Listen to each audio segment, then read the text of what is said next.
Bueno, bienvenidos y bienvenidas a esta nueva jornada de la Semana de Investigación expandida, se podría decir, porque esta actividad estaba programada para el viernes 2 de septiembre y por cuestiones de feriado nacional tuvo que reprogramarse. Es una actividad de la Facultad de Psicología y Ciencias Sociales y va a presentar los resultados de los proyectos costo-eficacia de las intervenciones psicológicas basadas en evidencias y convivir con la pandemia. Nos acompañan en esta oportunidad la doctora Elena Sherp, que es licenciada en Psicología por la Universidad de Buenos Aires y doctora en Psicología por la Universidad de El Salvador. Tiene una extensa trayectoria profesional y científica y actualmente dirige proyectos de investigación en UFLO, como lo está presentando, y además dirige la especialización en Psicología Clínica aquí también en UFLO. Y además es ex vicepresidenta para Latinoamérica de la SPR, la Sociedad para la Investigación en Psicoterapia. También nos acompaña el licenciado Gabriel Mortara, que es licenciado en Psicología por aquí, por UFLO, y actualmente está cursando el doctorado en esta institución, donde también participa de instancias de investigación, y nos acompaña en formato de video, lamentablemente no puede estar en vivo, el doctor Bernardo Kerman, que es médico y psiquiatra infanto-juvenil por la Universidad de Buenos Aires, y doctor en psicología por UFLO. Es autor de numerosas publicaciones y ha dirigido múltiples proyectos de investigación orientados al estudio del hostigamiento entre pares y las percepciones en torno a este fenómeno, así como la detección del abuso infantil. Fue secretario general de investigación aquí en UFLO hasta el año 2017 y actualmente codirige junto a Elena Sherp la especialización en psicología clínica. Bueno, sin más, los dejo con los disertantes. Hola chicos, buenos días. Hola, buenos días. Muchísimas gracias, Hernán, por tu presentación, y es un gusto estar acá con ustedes y sabiendo que, bueno, nos hemos adaptado a las circunstancias que nos tocaron vivir, ¿no es cierto?, en estas últimas semanas. Así que muy contentos de poder estar igualmente, y muchas gracias al apoyo logístico de todo el grupo y el equipo de vinculación y de investigación de UFLO. Bueno, vamos a comenzar entonces a contarles un poquito acerca del primer proyecto que vamos a presentar hoy. Es en verdad el de convivir con la pandemia, ¿no? Yo quisiera aclarar, antes que comencemos a contarles, que esta es una investigación que la enmarcamos dentro de lo que se conoce como exploratoria, ¿no? ¿Por qué? Porque nosotros, digamos, para poder investigar con metodología científica sólida un fenómeno, tenemos ciertos requerimientos, como por ejemplo que haya pasado suficiente tiempo como para poder tener cierta objetividad, comparar periodos anteriores y posteriores para ver algunas diferencias. Y la realidad es que la pandemia no nos dio ningún tiempo y simplemente la hemos vivido, y nuestra intención era tratar de registrar de alguna manera lo que podíamos llegar a registrar que estuviera ocurriendo en el ámbito psicosocial, ¿sí? Quiero también aclarar que tanto la universidad como por supuesto los proyectos nuestros no, digamos, no se enmarcan dentro de ninguna línea política con respecto a partido político en particular, y esto es importante decirlo, porque nuestra intención era hacer observaciones y registros de fenómenos en forma apolítica, ¿sí? Así que, bueno, dicho esto, los dejo con Gabriel, que les va a contar un poco más en detalle qué es lo que hicimos, qué quisimos hacer y qué encontramos en relación a esto, ¿no? Al impacto psicosocial de la pandemia, entendiendo que somos parte del mismo y que no pasó suficiente tiempo como para hacer un análisis investigativo, sociológico, científico. Solo es una observación. Adelante, Bien, Gabriel. bien. Hola chicos, una vez más buenos días. Para los que me conocen, seguro o seré, o fui, o soy el profesor de muchos de ustedes. Y Elena, te consulto, ¿pasamos el video de Bernardo o la introducción de Bernardo o directamente arrancamos, como vos quieras? Sí, sí, se puede pasar el video de Bernardo. O sea, Bernardo no pudo estar presente porque justo tenía Ujú. simultáneamente otro evento en el cual tenía que también participar en otra sociedad científica, así que dejó un videíto de introducción a cada uno de los proyectos porque él también es codirector. Entonces, si se puede pasar el videíto, estaría bueno. Está bien. Eh, Sí, cuando lo compartiste se vio re bien, así que si podés compartirlo ahí. Desde acá, a ver, Sí, como que no hiciste la última tengo vez. abierto ese, a ver, eh, vamos a ver, vamos a probar. Dale. Si no, arrancamos conmigo. No pasa nada.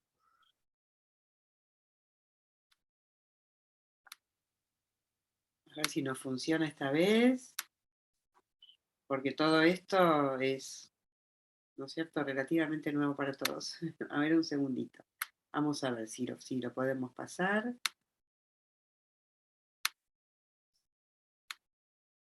Ahí va. ¿Lo ven? ¿Se ve Lo y veo, se lo veo. escucha bien? Sí, se ve perfecto. A ver Buenas cómo se escucha. tardes, soy el doctor Bernardo Kerman, ¿cómo están ustedes? Les vamos a presentar un proyecto de investigación que estamos trabajando y algunos resultados de estos proyectos. Este proyecto de investigación tiene que ver con convivir con la pandemia. Voy a estar presentándolo por un lado, la doctora Elena Sher y el licenciado Gabriel Mortara. Yo voy a hacer una pequeña introducción, después el licenciado Gabriel Mortara les va a hablar a ustedes acerca de toda la parte metodológica y los resultados, las conclusiones, va a trabajar la doctora Elena Sher. ¿Qué les quisiera decir en primera instancia?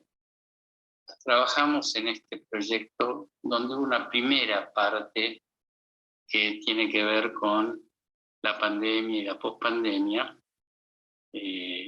No es esta la investigación que les voy a presentar, pero sí la hicimos y fue presentada en varios congresos, donde trabajamos sobre los cambios de estilo de vida de las personas, vinculada con la salud, con el trabajo, con los consumos, las alteraciones, el estrés, la medicación, el trabajo online, los ingresos, el ejercicio físico, la organización del tiempo, la conexión en computadora, internet, angustias, miedos, expectativas.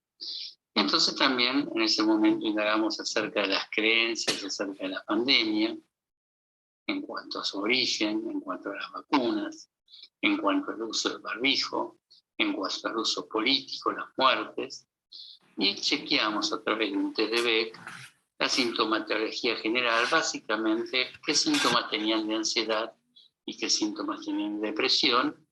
Y por otro lado también trabajamos a través de una escala, que es la escala de remoralización, que es una escala de bienestar, para chequear justamente el bienestar general de la población. Hicimos una comparación entre los trabajadores de la salud y los no trabajadores de salud para chequear si de alguna manera había diferencias entre ambas poblaciones. Quisiera mostrarles también parte de unas transparencias para poder discutirlas con ustedes. Entonces, ¿qué hicimos en esta segunda parte? En esta segunda parte evaluamos las creencias, actitudes, estrés y bienestar psicológico en las personas. Pero ¿qué nos interesó específicamente? El porcentaje de gente que descree las vacunas. Entonces hicimos una relación entre quienes tienen creencias que atentan contra las vacunas, creencias conspirativas y desconfianza en las mismas, y lo vinculamos con el nivel de depresión y remoralización. Es decir, ¿qué pasa con la gente que descree las vacunas y conspira con su nivel de depresión y remoralización versus aquellas personas que confían en las vacunas? ¿Qué pasó con su nivel de depresión y remoralización? Y también otras variables como la suba de peso, nivel de actividad.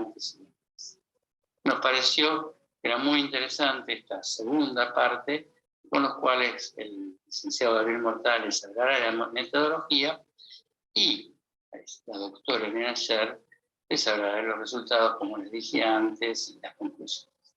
Muchas gracias a todos ustedes y pasamos a de alguna manera que ellos mismos les puedan contar su propia parte.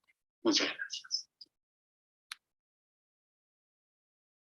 Bien, bueno, gracias a Bernardo por la introducción que nos dio, aunque no puede estar acá en este momento, pero en espíritu está. Bien, en lo que respecta a los aspectos metodológicos y las cuestiones relacionadas a tanto los objetivos como las formas en las que se realiza esta investigación, va a ser más fácil con el Power. A ver.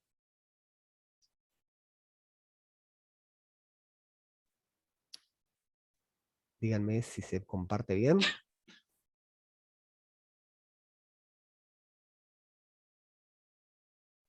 Sí, se ve perfecto, ¿eh? Perfecto, bien. Bien, nosotros tuvimos dos tomas, en definitiva. La primera toma y la primera parte de esta investigación se realizó entre los meses de noviembre del 2020 y enero del 2021. En cambio, la segunda toma se hizo básicamente un año después, entre finales del 2021 y principios del 2022. En la primera toma contamos con una muestra bastante extensa de más de 1.100 personas, todos sujetos adultos en nuestro país, de la población general, de distinto nivel socioeconómico, de distintos lugares de origen, de distintos lugares de residencia, lo que se punto la residencia, y el objetivo específico era justamente indagar conductas y creencias de riesgo y factores resilientes, como dijo Bernardo recién. Perdón, A Gabriel, ver, sí, que ¿puedes poner pongo, play dale, en el Power para que ok, se sí, vea sí, más claro? para que se vea mejor, ¿no? Ahí está, ¿eh? Ahí, ¿Está más ahí- lindo? ahí se ve mejor para que puedan. Perfecto, perfecto, gracias, gracias. Bien. Y esto que es algo que nos interesó mucho en su momento, pero que después vimos, nos dio un resultado que quizás no esperábamos tanto, correlacionar medidas de bienestar general con medidas estandarizadas de sintomatología.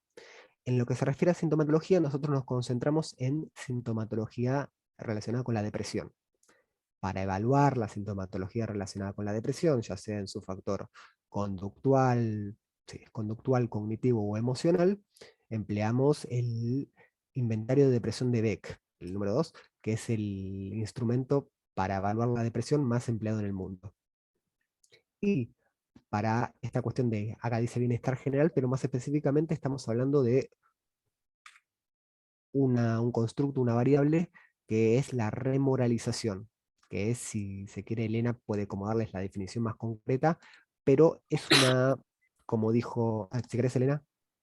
Sí, les comento un poquito, o sea, una de las cosas que motivaron esta observación, si quieren, investigación, observación clínica, fue que cuando empezó la pandemia, se empezó a difundir en los medios un mensaje que era, también tenemos una pandemia en salud mental. Esa frase, ¿no? Si también hay una pandemia en salud mental, fue un poco la que disparó la idea de por qué no evaluamos cómo está la gente a nivel social, emocional, psicológico, si se pudiera, ¿no? Y si realmente podemos decir o no que también tenemos una epidemia en salud mental. Y así fue como, entre otras cosas que queríamos ver, intentamos tener algún registro de posible sintomatología a través del BEC, como bien dice Gabriel, que es un instrumento muy, digamos, utilizado mundialmente y muy fiable para medir depresión, ¿no? O sintomatología depresiva, si se quiere, no es solamente la depresión, sino. Y la tendencia actual para medir sintomatología es ir un poco más allá de los síntomas y evaluar bienestar general, ¿sí? Entonces, esta medida de Remoralization Scale, se llama en inglés, en castellano tiene la palabra remoralización quizás no refleja exactamente lo que significa en inglés, porque en castellano moral lo identificamos a la moral religiosa, y acá se trata de entender que se trata de el estado en que la persona está en relación a sus expectativas positivas de vida y de valoración personal y de reactualización personal. Entonces, es una palabra que quizás en castellano no refleja lo que realmente quiere reflejar. En términos de evaluar bienestar general, se toman en consideración lo que se llaman los factores genéricos terapéuticos, que son, digamos, cuando nosotros queremos evaluar si una persona en un tratamiento está mejor, entonces no solamente nos fijamos en la sintomatología, sino que también nos podemos fijar en aspectos generales de su vida y de su calidad de vida. Las medidas de bienestar general evalúan eso, aspectos generales de la calidad de vida. Y entre ellas, esta es la que nosotros elegimos porque la hemos adaptado al español en su momento y porque tiene mucha correlación con otras medidas que evalúan bienestar general, ¿sí? No sé si te ayudó lo que dije, Perfecto, pero muchas gracias, Elena, muchas cualquier gracias. cosa nos preguntan. Entonces, para la depresión, el BDI-2 de Beck, y para el nivel de bienestar, el nivel de remoralización o de bienestar, la Remoralization Scales, traducida, validada por Elena Kahn. Bien, Un equipo, un equipo. un equipo, pero era protagonista ella, yo lo sé. Bien. Después, en lo que se refiere a la metodología, contemplamos algunos aspectos cualitativos y cuantitativos. Lo que nos concentramos en esta presentación en el día de hoy son en los aspectos netamente cuantitativos, en los análisis estadísticos que resultaron de la toma de datos. Por un lado tenemos encuestas, que debería estar esto. Tenemos el desglose de la encuesta. Las variables sociodemográficas, edad, género, nivel educativo, estado civil, lugar de provincia de residencia, el trabajo, que esto nos interesa para después hacer la comparación entre aquellos que trabajan en salud y aquellos que no trabajan en salud, que son más de la población general. Después, preguntas relacionadas al estilo de vida, la salud, el trabajo de vuelta, consumo de sustancias, alteración, estrés, que acá vienen las partes cualitativas que no las tomamos acá, y cuestiones relacionadas a los ingresos, el ejercicio físico, la angustia, miedos, expectativas, etc. Después, esto que si se quiere es como lo más interesante, son estas tres, que son las propias variables que a nosotros nos interesan para la presentación. Las creencias acerca de la pandemia, que después denominamos creencias conspirativas, la sintomatología, empleando el BDI-2 de Beck, y el nivel de bienestar general. Luego tenemos algunos de los primeros hallazgos. Nosotros tenemos entre 1100, después quedaron como 1020 personas, con unas edades entre los 18 y 80 años. Una media de edad de 41 años con un debido de 14. En donde el 77,6% de la muestra resultó ser mujer, todos residentes de Argentina, y de la población de la muestra, el 26,8%, 273 personas, eran trabajadores de salud. Quiero acotar ahí algo que por Por ahí favor. es útil, ¿no? Y es decir, nosotros no es que primero pensamos que los trabajadores de la salud iban a puntuar distinto que los demás. A todos los evaluamos igual y al preguntar ocupación, bueno, la gente fue poniendo la ocupación. Y de los mismos datos surgió que los trabajadores de la salud puntuaron más alto en las escalas que medían sintomatología depresiva y más bajo en la remoralización, porque a mayor depresión es menor remoralización, ¿no es cierto? Son inversamente proporcionales. Entonces, lo interesante es que no es que nosotros lo hicimos como prejuiciosamente de decir, bueno, van a ser diferentes los de salud de los que no, sino que surgió de los datos, ¿no? Perfecto. Y acá tenemos algunos de los resultados de esta primera toma. Acá lo que vemos, y para que no se confundan, la remoralización fue dividida en dos, en autoconcepto y autosatisfacción, que es un tema de factores pero ustedes tómenlo como un uno, los resultados son bastante similares. En azul tenemos los puntajes de depresión y de remoralización de los trabajadores de salud. Concéntrense ahora en este. En promedio, los trabajadores de salud dieron un puntaje de depresión del 0 al 10 de 5,55.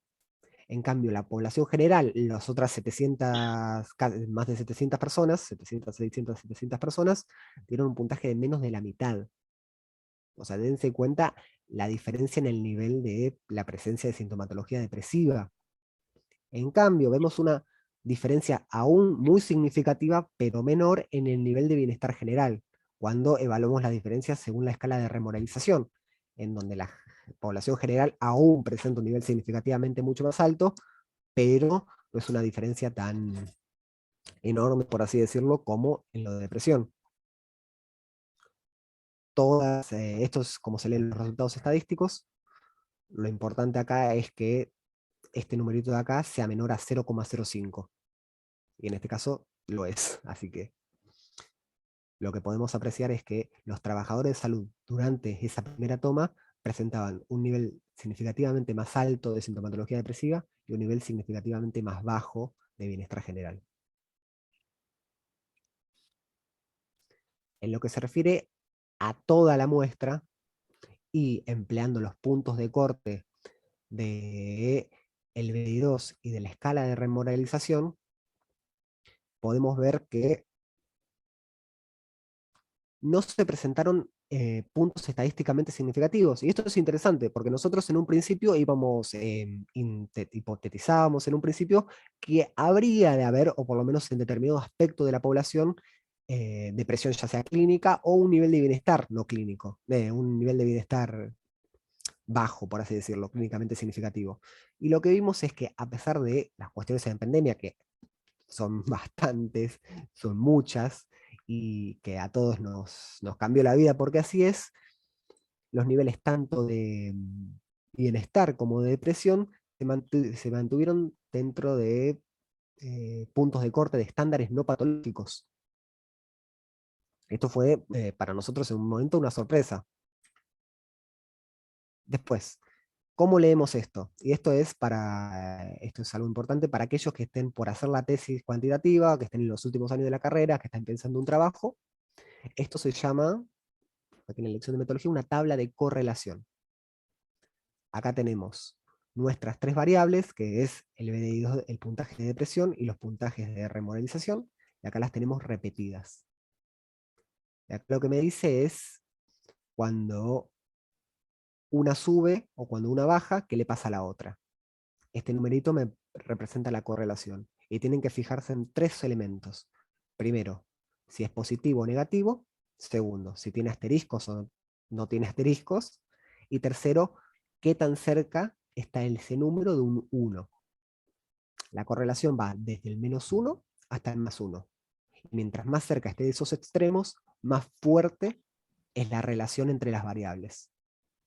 Por ejemplo, acá tenemos la relación entre la medida de depresión y las medidas de bienestar general. Si yo digo, ¿cuál es la relación entre la depresión y el nivel de autoconcepto que tenga una persona? Y acá me tira el resultado.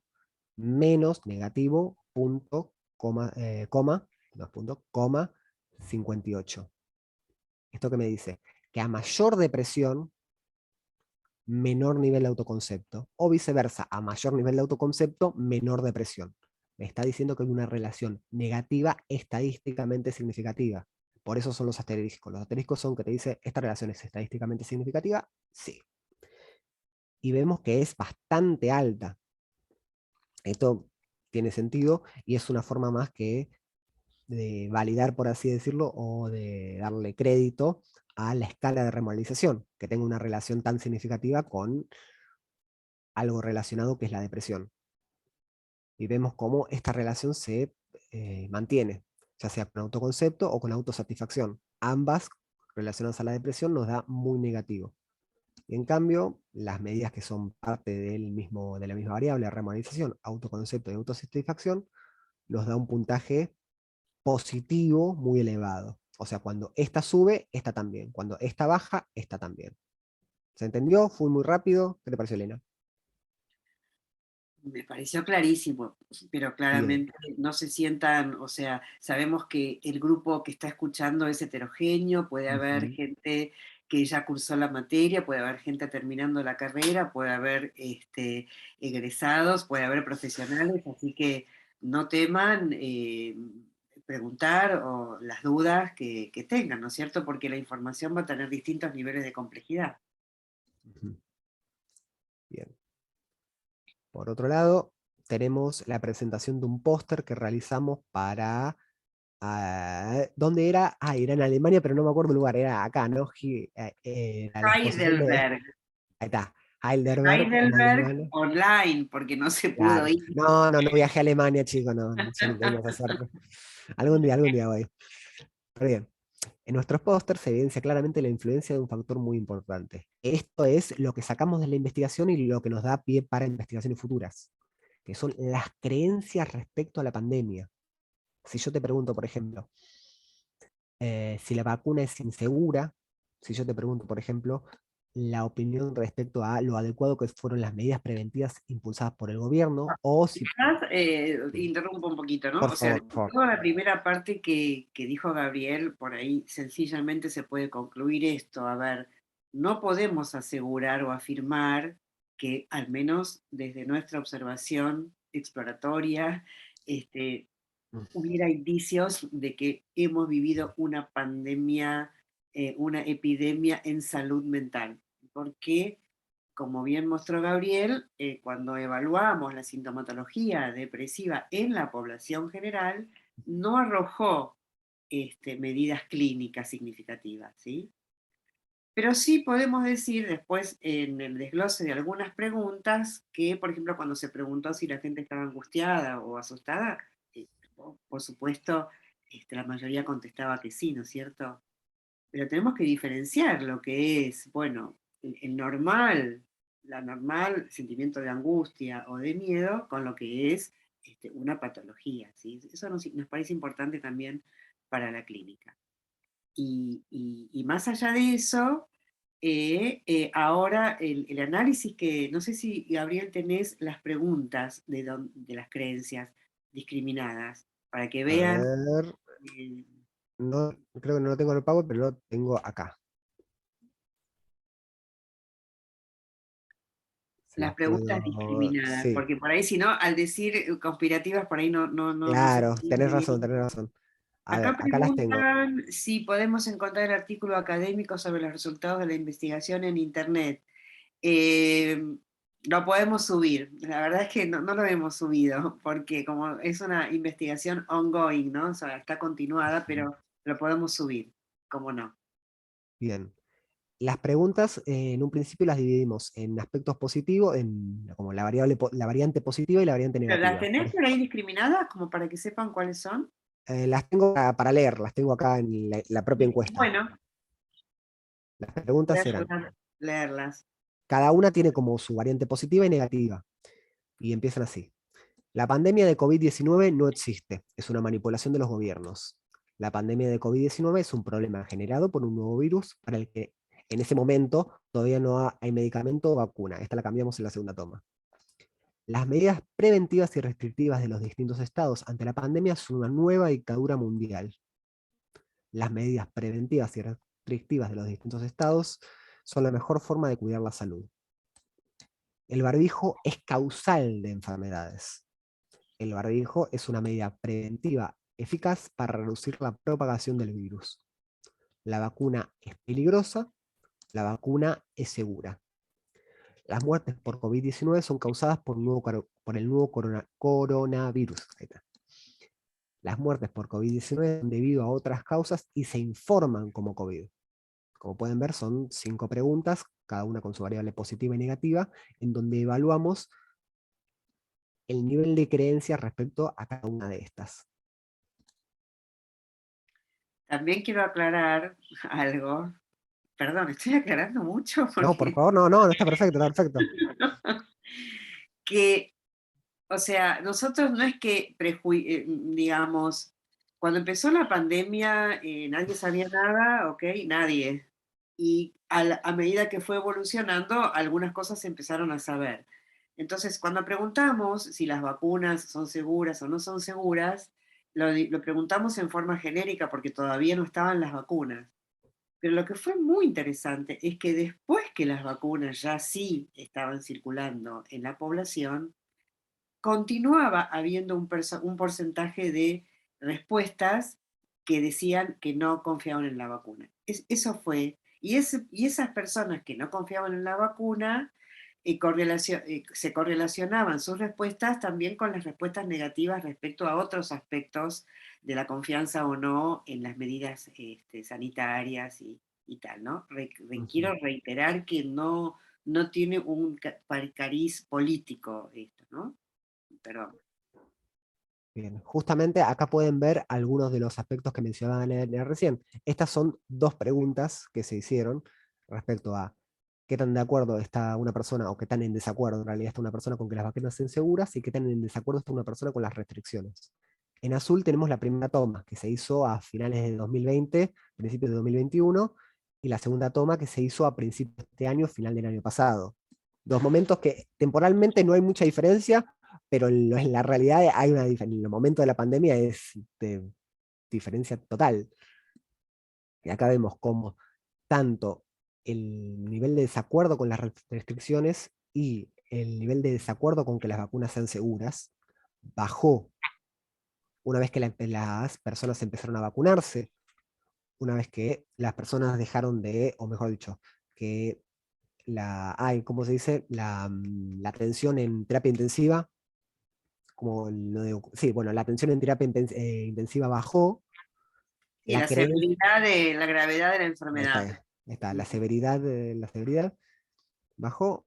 Vimos un descenso en este tipo de creencias conspirativas. O sea, la gente estuvo más de acuerdo en retrospectiva con las restricciones a futuro que ha pasado, y empezó a creer más en la vacuna. O sea, empezó a confiar más en la vacuna. La comparación de porcentaje de respuesta entre quienes desconfiaban de la medida sanitaria en las vacunas durante la primera y segunda toma arrojó diferencias significativas. Esta es la cantidad de personas, el porcentaje de la muestra que estaba en desacuerdo con que las vacunas sean seguras entre la primera y esta es la segunda. Se redujo más de la mitad.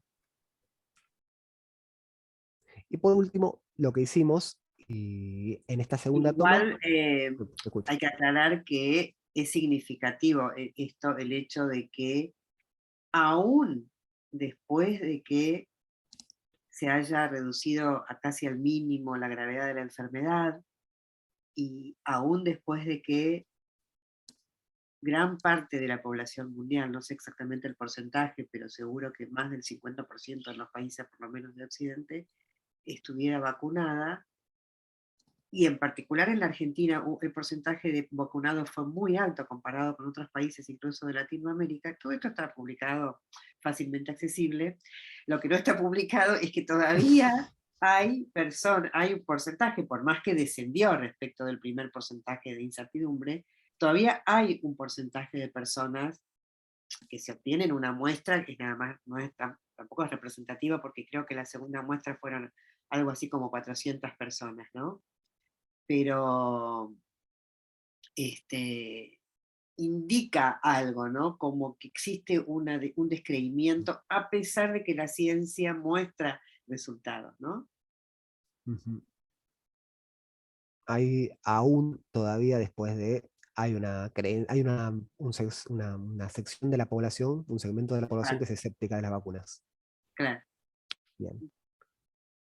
Y luego lo que hicimos fue esto. ¿Recuerdan cómo explicamos la correlación?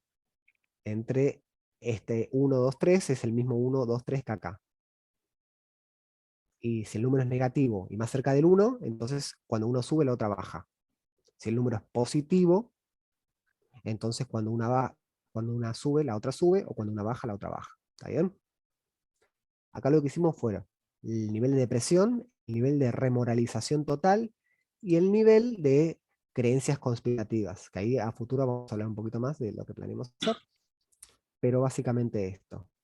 Entonces tenemos la relación entre depresión y remoralización, se mantiene igual, una relación negativa significativamente significativa. A menor depresión, mayor remoralización, a mayor remoralización, menor depresión. Y lo que es interesante son las relaciones entre la depresión, el bienestar y las creencias conspirativas. No es una relación estadísticamente significativa, no es muy fuerte, es 0,12 o 0,11, pero aún así es significativa. Encontramos algo que aquellas personas que que mientras más una persona crea en estas creencias conspirativas, la pandemia, o sea, la vacuna es peligrosa, el origen no, La pero pandemia no existe, es ahí un está, la invento. pandemia no existe, el barbijo es causal de enfermedades, menor nivel de bienestar y mayor nivel de depresión va a tener. Sí, estas son las cosas de la investigación que nosotros vamos a decir con mucho cuidado, ¿sí? Porque, Ujú. digamos, no podríamos decir que, bueno, alguien que tiene tendencias conspirativas o creencias conspirativas, entonces es un enfermo mental. Yo no quisiera que eso se entienda de lo que estamos diciendo, ¿no? Ujú. Lo que estamos diciendo es que a mayor creencia conspirativa, mayor sintomatología depresiva se evidencia. Pero también tenemos que comprender cuál es el concepto de depresión que manejamos, que es el Ujú. concepto de Beck, ¿no? Que tiene que ver con que el origen de la depresión son las creencias negativas. Entonces, bueno, es relativamente lógico que como las creencias conspirativas, que en realidad cualitativamente son creencias negativas, bueno, podría ser que desde ahí venga la relación, ¿no? Digo, esto ya hilando más fino, ¿no? Después tenemos este resultado que es respecto a el peso, que no es tan relevante, pero que surgió. Debería estar dada vuelta, acá debería ser primera, acá segunda, pero bueno. En la primera toma, la cantidad de personas, el porcentaje de las personas que se identificó con tengo sobrepeso fue del 32, mientras que en la segunda un incremento al 45. Esto como después de la pandemia, después de comer tanto pan que hicimos todos en nuestras casas, quedamos todo mal. Estar aburridos y comer, engordamos. Claro, O no hacer actividad física, engordamos. Esto es lo más interesante, lo de a futuro, ¿no, Gabriel? lo de a futuro, que justamente tomando los resultados y viendo qué es lo que surgió a lo largo de estas dos tomas, tenemos el objetivo, por así decirlo, no, por así decirlo, no, tenemos el objetivo justamente de configurar y validar, armar bien, con el objetivo de armarla, esta escala de creencias conspirativas. Ya hay otros antecedentes, tanto en Italia, tanto en Inglaterra, en Estados Unidos y recuerdo uno en Taiwán, que justamente han desarrollado escalas similares. Así que antecedentes tenemos, y la idea sería la validación y la generación de esta creencia y ver qué es lo que surge relacionándolo con otro tipo de variables o comparando comparando distintos grupos. Por ejemplo, las creencias conspirativas comparados según la población de trabajadores de salud y lo de no trabajadores de salud. Eso sería interesante. Pero esto es como a futuro, qué es lo que queremos, qué es lo que estamos planificando para eventualmente hacer. Así Excelente. que, bueno, chicos, Bueno, esa ha sido excelente, Gabriel, Gracias, buenísimo. gracias. Esa ha sido la presentación. Gracias. Y cualquier duda, cualquier preguntita me pueden hacer ahí por el chat, que se la respondo. Muchas gracias. Muchísimas Eh, gracias, Gabriel y Elena. No sé si hay alguna pregunta en el espacio de preguntas y respuestas. Creo que una ya contestaron, al menos alguien que consultaba por un artículo, pero no sé si hay alguna otra. ok, Bueno, me parece que fue suficientemente claro, por lo cual no hay genial, qué ninguna. bueno. Porque la verdad que es muy difícil ser claro con esto que es tan difícil, ¿no? Eh, Pero estamos contentos que, digamos, pudimos obtener alguna observación que se pueda. Y sí, la idea es, tenemos planeados un par de artículos para transmitir esto de manera quizás un poquito más formal, ¿no es cierto? Y, y hay mucha gente que está trabajando en esto en todo el mundo. Se publican permanentemente investigaciones, comentarios, opiniones. Creo que eso también ha servido mucho para sobrellevar esta situación tan traumática que nos tocó vivir a todos, ¿no? Entonces, arrancamos con la introducción de Bernardo también. A ver, un segundito que la voy a colocar. como hicimos la vez pasada, a ver si funciona. Buenas tardes. Buenas noches. ¿Cómo están? A ver si la puedo compartir. No me deja compartir. Ahora. ¿Están ustedes? Ahora sí.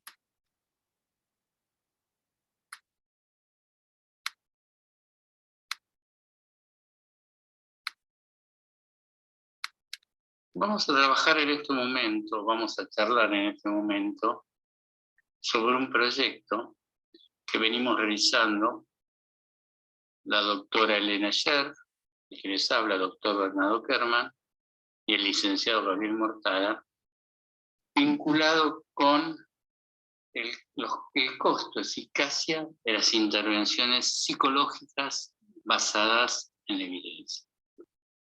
Costo-eficacia, buena pregunta. Esto nos lleva a cuestionarnos de alguna manera si realmente lo que nosotros hacemos cuando hacemos psicoterapia justifica la inversión que hacen nuestros consultantes en diferentes aspectos. Que realmente cuando alguien comienza una psicoterapia, y esto es lo que nos preguntamos, invierte tiempo en su psicoterapia, invierte dinero, invierte energía en la psicoterapia, e invierte también el intercambio que implica el vínculo terapéutico, y a veces cuando es grupal el vínculo con otras personas. Hay una serie de inversiones que hace, cuestan realmente. ¿Justifica estas inversiones? ¿El tiempo que una persona dedica a la terapia justifica? El costo económico que una persona, que una obra social o que un país invierte en tratamientos psicológicos lo justifica. Para eso nosotros tenemos que partir de la base que hay cierto tipo de definiciones de la psicoterapia, y la psicoterapia debe ser de alguna manera eficiente, eficaz, de resolver las problemáticas que de alguna manera traemos. Pero eso depende de la definición de psicoterapia que uno haga. Entonces, partimos de la base de ciertas definiciones de psicoterapia basadas justamente en los resultados que hay en psicoterapia. Vayamos acá a algunas definiciones de psicoterapia. Entonces, hay una definición de psicoterapia basada en la declaración como tratamiento efectivo de la Asociación Psicológica Americana en 2012. ¿Cuál es esa definición? Vamos a dar esta definición y después vamos a dar una definición un poco más pragmática o casera.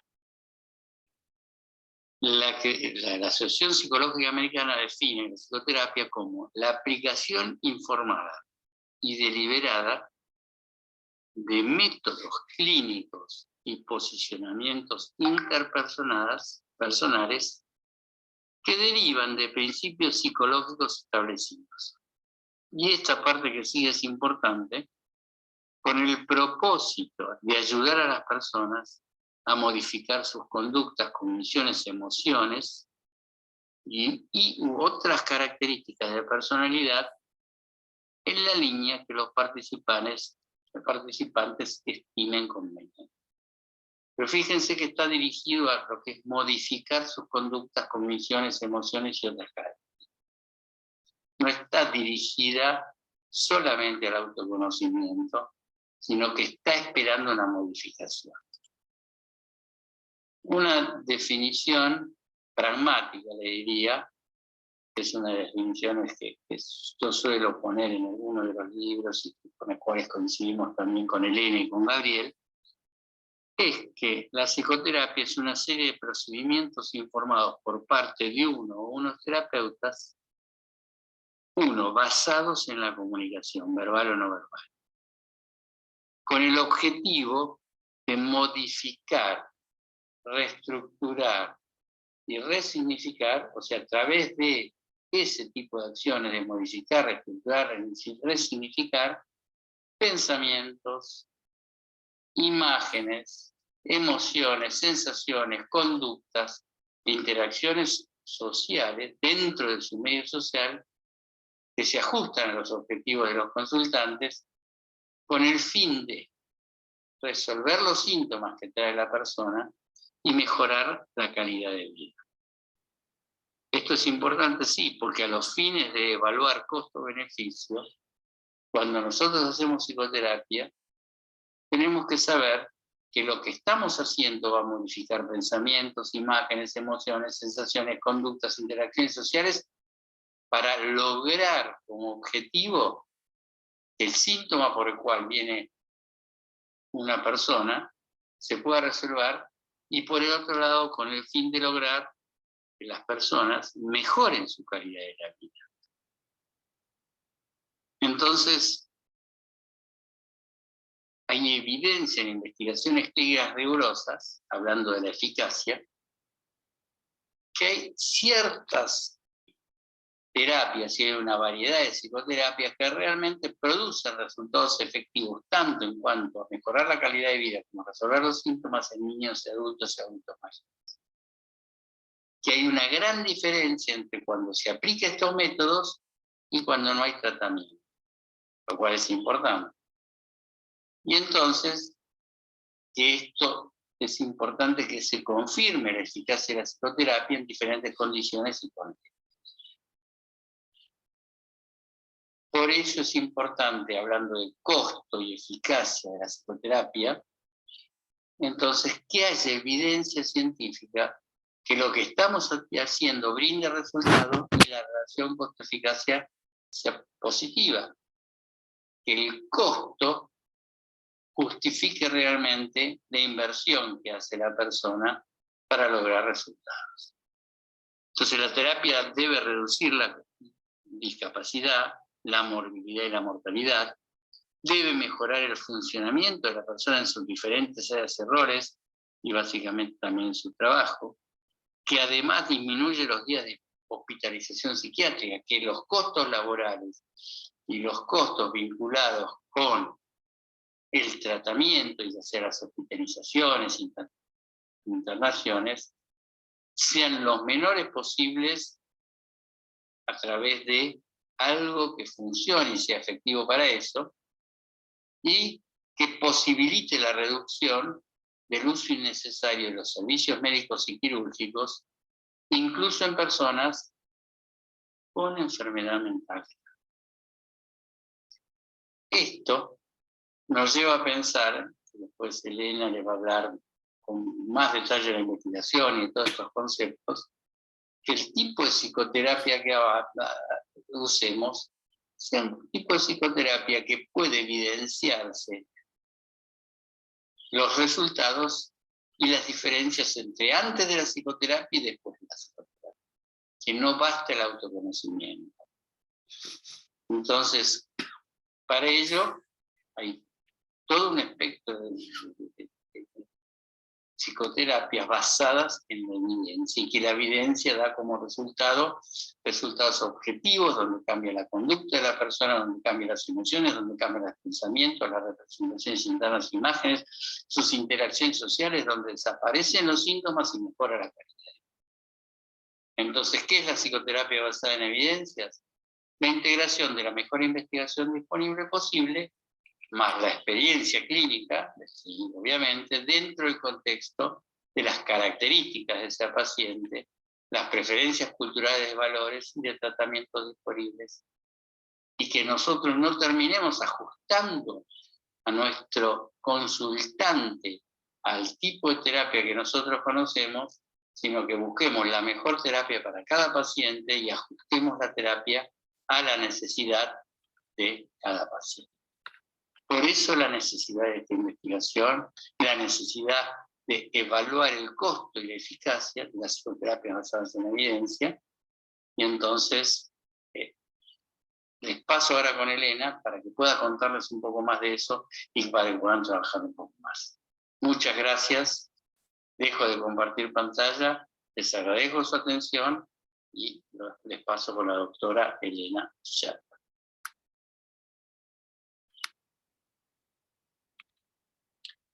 Bueno, acá estamos nuevamente.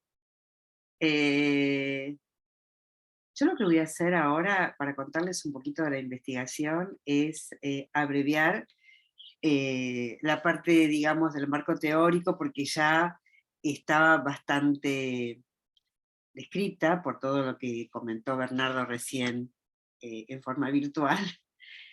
Y todos estos contenidos son los que compartimos con ustedes en lo que es la diplomatura de psicoterapias basadas en evidencias, que es un subproducto de la investigación, o bien la investigación está inserta dentro de esta diplomatura, ¿sí? Entonces, quizás hoy no nos vamos a extender tanto en lo teórico, sino que vamos a ir más a contarles exactamente de qué se trata la investigación que se enmarca dentro de esto que les presentó recién Bernardo virtualmente, ¿sí?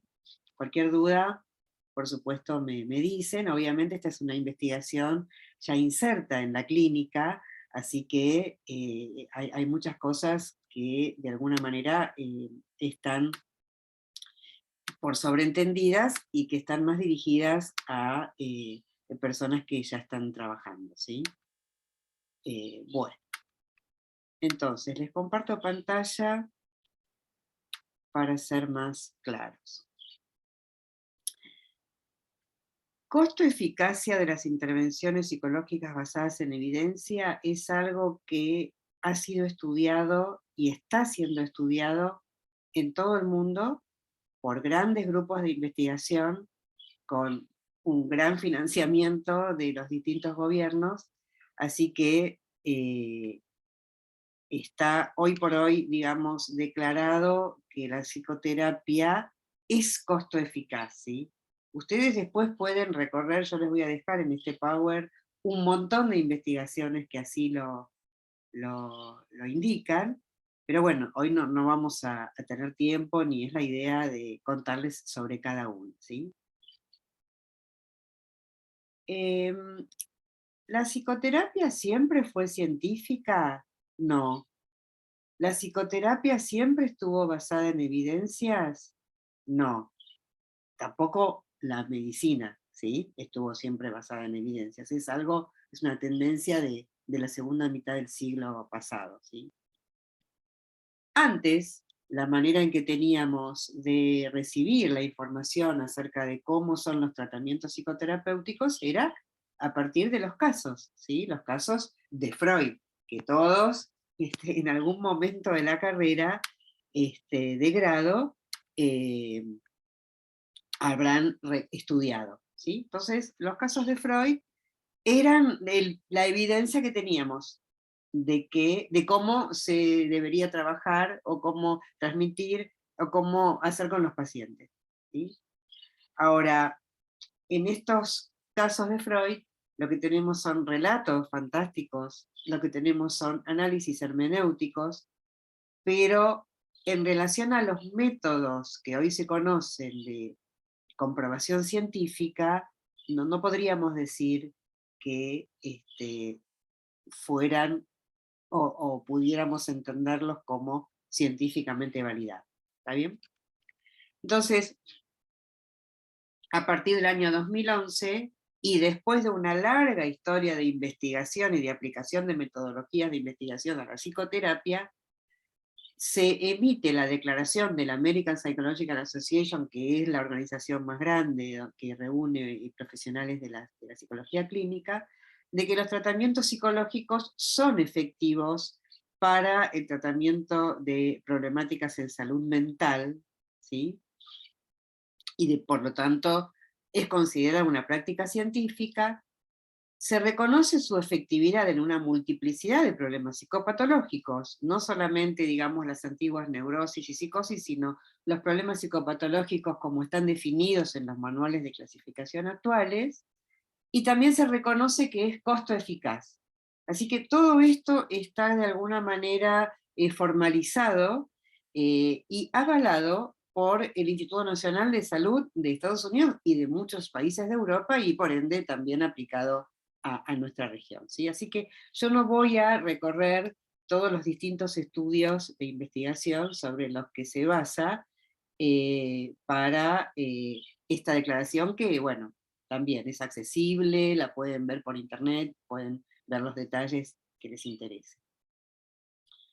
¿Qué plantea nuestra investigación en relación al costo-eficacia? Porque nosotros no disponemos de fondos millonarios para evaluar la eficacia de tratamientos en distintos trastornos, como los hay en el resto del mundo. Tampoco fuimos nosotros los que armamos, los que diseñamos la vacuna, ¿sí? Porque los fondos de investigación no están acá, pero tomamos los resultados de los países a donde sí están. Humildemente lo que nosotros nos propusimos fue evaluar qué pasa con los pacientes que padecen trastornos severos y con comorbilidad, porque estos son los que más costos generan a los sufrientes y a todo el sistema. Las intervenciones psicológicas que tienen mayor evidencia y efectividad en estos pacientes y que son costo-eficaces provienen de raíces de corte cognitivo e integrativo. Entonces, lo que nosotros queremos es, a partir de casos sistematizados, aportar evidencia empírica sobre el costo-eficacia de las intervenciones psicológicas en casos clínicos.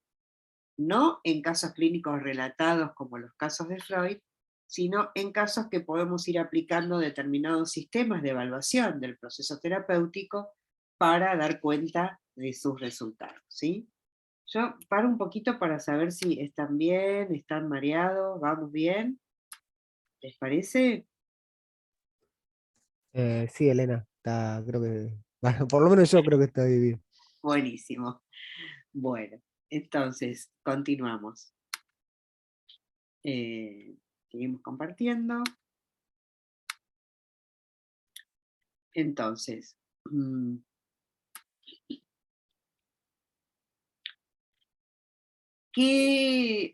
¿cómo avanzamos hasta acá en la investigación? Bueno, produjimos publicaciones. Por ejemplo, produjimos una publicación sobre una revisión sistemática de psicoterapias efectivas o tratamientos combinados con pacientes con severidad y comorbilidad, que se publicó en una revista ecuatoriana. Hicimos varias presentaciones en congresos nacionales e internacionales con casos, pero, como les decía, casos sistematizados, o sea, haciendo un seguimiento de su evaluación de resultados. Participamos en un grupo de interés que se llama Special Interest Group, en estudios de casos en esta sociedad, que es la Sociedad para la Investigación de la Psicoterapia, junto con otros grupos que también están estudiando casos sistematizados con pacientes complejos en todo el mundo, Japón, Israel, Estados Unidos. Y bueno, y tenemos nuestro programa de entrenamiento en psicoterapias efectivas, que ya hoy conforma, como les decía, la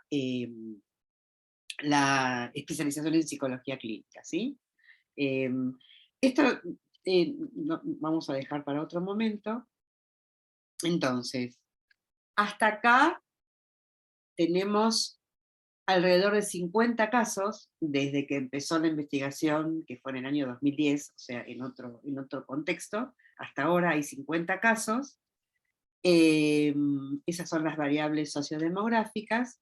Y lo más importante de la investigación, porque quiero que quede claro que podemos incluir en esta investigación pacientes que, bueno, sean atendidos dentro de la perspectiva de psicoterapias basadas en evidencia. Los criterios de inclusión son pacientes no reclutados, es decir, que nosotros no hacemos un llamamiento o ponemos avisos en el diario como pasa en otros países para que los pacientes acudan, ¿sí? Los pacientes deben buscar los tratamientos de forma espontánea, En su momento, cuando empezó la investigación, tenían que tener comorbilidad en los ejes 1 y 2 del DSM-4, que ya hoy eso se ha modificado porque usamos el DSM-5, pero tiene que figurar severidad y comorbilidad. Tienen que tener múltiples problemas. En una lista de problemas que se efectúa tienen que aparecer muchos problemas, una gran cantidad de áreas problemáticas. Tienen que tener un índice global de funcionamiento que sea relativamente bajo. Tienen que tener, y esta es la parte más importante yo creo, porque es lo que nos permite constatar la eficacia de tal caso, tienen que tener más de 3 tratamientos terapéuticos anteriores con malos resultados o resultados no claros para el mismo tipo de problemas por los que están consultando, ¿sí? Entre los cuales tiene que haber problemas específicos en relacionarse con los demás, especialmente enojos desmedidos o injustificados. O sea, todos estos son los criterios de inclusión de la muestra, ¿sí? ¿Cómo hacemos la investigación? Bueno, seleccionamos los casos para hacer la evaluación del proceso terapéutico y de los resultados de la demanda espontánea, que cumplan con los criterios de selección de la muestra, firmamos el consentimiento informado con los pacientes, se realiza la evaluación del inicio del tratamiento hasta que finaliza, puede ser con terceras partes, nosotros muchas veces trabajamos con equipo de evaluación de la Fundación AIGLE, pero pueden ser otros, y se pueden filmar o grabar las sesiones utilizando distintos tipos de registro, incluido las entrevistas con otros significativos, ¿sí? Toda esta posibilidad de tener medidas de evaluación objetivables facilita la publicación de resultados en revistas de la especialidad, ¿sí? Acá tenemos algunas de las publicaciones que ya hemos realizado, hay otras en prensa. Y bueno, invitamos a los estudiantes de últimos años de la carrera de Psicología de UFLO a participar, ya sea en la parte de evaluación de tratamientos y cuando se reciban en la parte de tratamientos concretamente, y por supuesto los invitamos a los que ya están recibidos a la especialización en Psicología Clínica que va a comenzar a dictarse en el 2023, como les comentábamos al principio. Bueno, fui muy breve porque la idea era que no nos extendiéramos demasiado en el tiempo, ¿verdad? Uy, se me fueron. Estamos. Ahí. Bueno, preguntas, no sé si quieren comentar algo.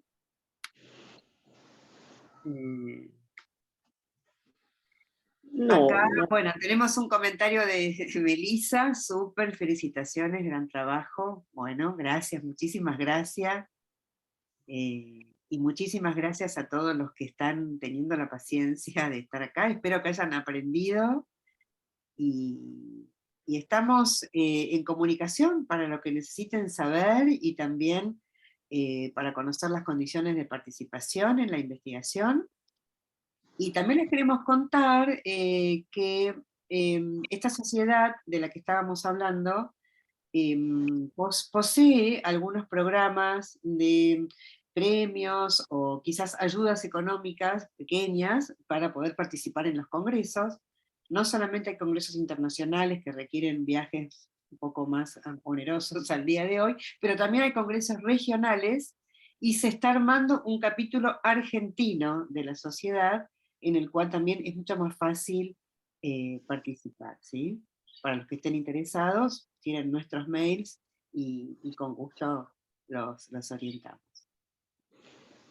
Paso, si me permitís, un aviso parroquial, ya que puede haber Esto, desde ya. potenciales investigadores entre la audiencia. El lunes nosotros vamos a lanzar la convocatoria ordinaria a presentación de proyectos de investigación, así que obviamente Elena seguramente y Gabriel y Bernardo participarán, pero bueno, está abierta la convocatoria también a estudiantes que quieran incorporarse a instancias de investigación, así que contactarse con ellos. De mi parte, no sé si quieren agregar algo. Si no, Gracias Hugo, gracias Angélica y todos los que están participando por estar. Y bueno, también tener la paciencia de que tuvimos que reprogramar y todo lo que han hecho ustedes como soporte es súper valioso. Gracias Victoria y Hernán y toda la gente. Bueno, muy bien. Muy bien. Estaba viendo si llega alguna pregunta de último momento, pero no, aparentemente son todos comentarios elogiosos. No, ¡qué bueno!